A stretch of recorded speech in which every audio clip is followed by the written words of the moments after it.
हमारे पास ये क्वेश्चन है।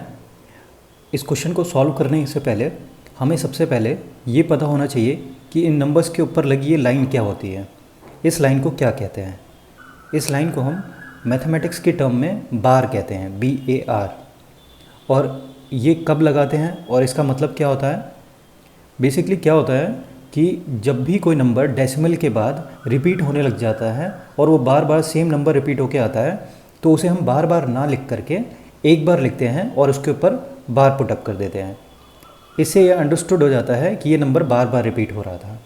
तो 22.4 के ऊपर लगा बार का मतलब है कि 22.444444 ये एंडलेसली 4 आता ही रहेगा। इसको हम कैसे सॉल्व करेंगे? ये हॉरिजॉन्टली अभी लिखा हुआ है, इसे हम वर्टिकली लिख लेते हैं। जैसे 22.4, 11.567, अभी मैंने इसके ऊपर बार नहीं लगाया। 33.59।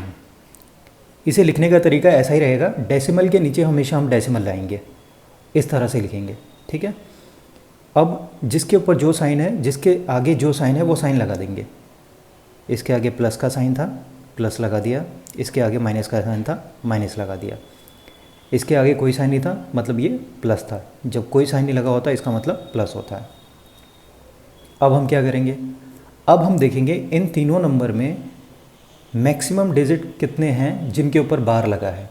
तो मैक्सिमम डिजिट यहाँ एक डिजिट के ऊपर बार लगा है, इसमें 2 के ऊपर, इसमें 1 के ऊपर। तो मैक्सिमम डिजिट कौन से हैं? ये वाले 67। तो 67 को हम कम से कम 3 बार रिपीट करके लिखेंगे। जैसे एक बार ये लिख दिया, दूसरा एक बार और लिख देते हैं, फिर एक बार और लिख दिया। हम इसे ज़्यादा भी लिख सकते हैं, लेकिन 3 बार लिखने से हमारा काम हो जाएगा, इसलिए हमने 3 बार ही लिखा। अब हमें क्या करना है कि जहाँ तक ये नंबर है वहाँ तक इसको भी रिपीट करके हम यहाँ तक लिख देंगे। तो 4 4 4 4 4 4। इसमें भी केवल 1 के ऊपर 9 के ऊपर बार लगा था, इसे भी रिपीट करके यहाँ तक ले जाएंगे।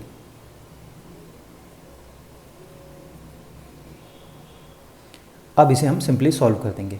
जो ऊपर की दोनों रो है उनको प्लस करना है और जो नीचे की रो है उनको माइनस करना है। तो 7 + 4 11 - 9 2, 6 + 4 10 - 9 1।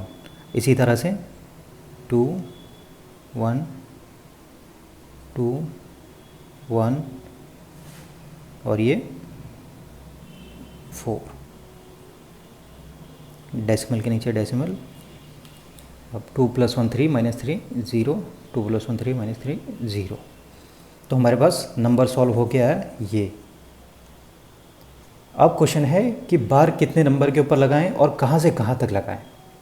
तो इसके लिए जो बातें आपको ध्यान में रखनी है वो ये है कि हमें ये देखना है कि डेसिमल के बाद ऐसे कितने डिजिट हैं जिनके ऊपर बार नहीं लगा है।